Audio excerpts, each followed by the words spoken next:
We will now be joined by former Congressman George Hochbergner, who will provide us with some additional perspective on the 2008 elections. Prior to the elections, you participated in a panel of former members of Congress for Turkish Americans. Can you tell us a little about this event? Yes, I was asked by the Turkish Coalition of America to put together a bipartisan panel to discuss the issues of the day with regard to the Turkish American community. And so I was very pleased to bring together two Republican colleagues, Joe Diaguardi from New York, as well as Felix Grucci, who was one of my successors in my district on the east end of Long Island, along with Liz Holzman and, of course, myself. And it was very interesting in that there's quite a nice turnout of Turkish American, very interested people who came together in New York City. And we had a great opportunity to discuss a variety of issues important to the Turkish American community. And certainly one of our goals, since this was before the election, was to also encourage participation, not only from a voting point of view, but also from the point of view of working for candidates and, really getting in the game.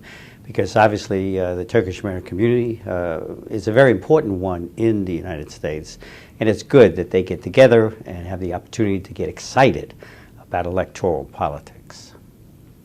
Now, the 2008 elections were historic for so many reasons. Are there any observations that you have on the elections that you would like to share with us? Well, certainly, obviously electing the first black president in the history of the United States is a tremendous historic moment. And I think there's a very important thing. It really sends a message to the black community that anybody can become president. And I think that's very important from a psyche point of view for the black community. And as it turns out, I had the opportunity to go to England and Germany after the election on a Congress to Campus program associated with the former members of Congress.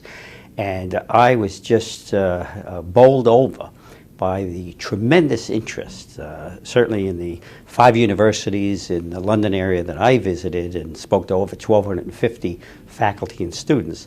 I was amazed at the high expectations that they do in fact have for incoming President Obama. And one of the things that I reminded them of is that they should bear in mind, we only have one president at a time.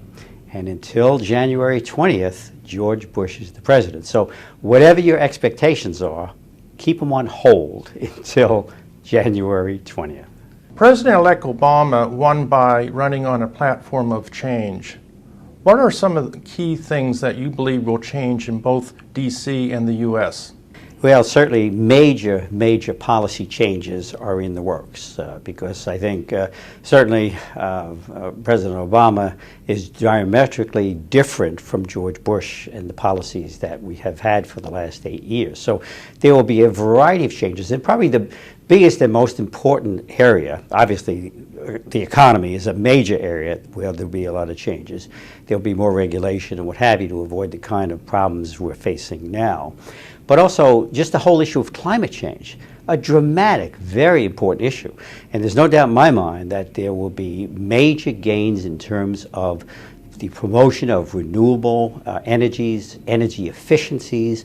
And in fact, that's an area that I have, as a 20-year electronic engineer before my 18 years in government, I'm very excited about technologies that can in fact help us meet the energy needs of our nation, get us off foreign oil, and certainly help us with the global warming problem, which we have to address, and the sooner the better. Let's switch to Congress.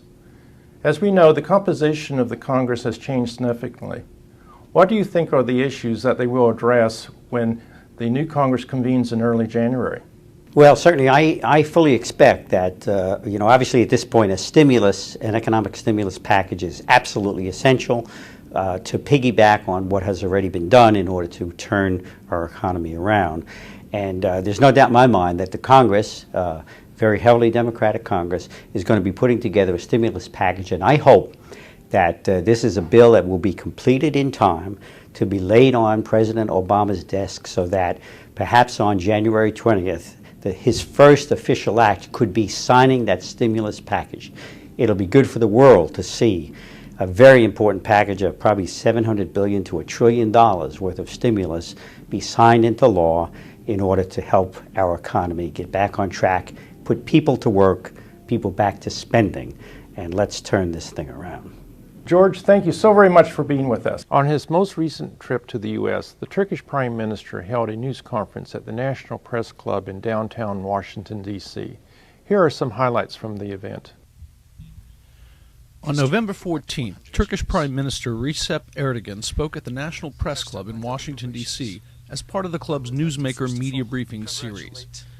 Erdogan was in Washington for the G20 Economic Summit of the leading 20 economic nations of the world, although his speech and press conference covered topics ranging from the U.S.-Turkish alliance, international security, to the election of Barack Obama as the new U.S. president.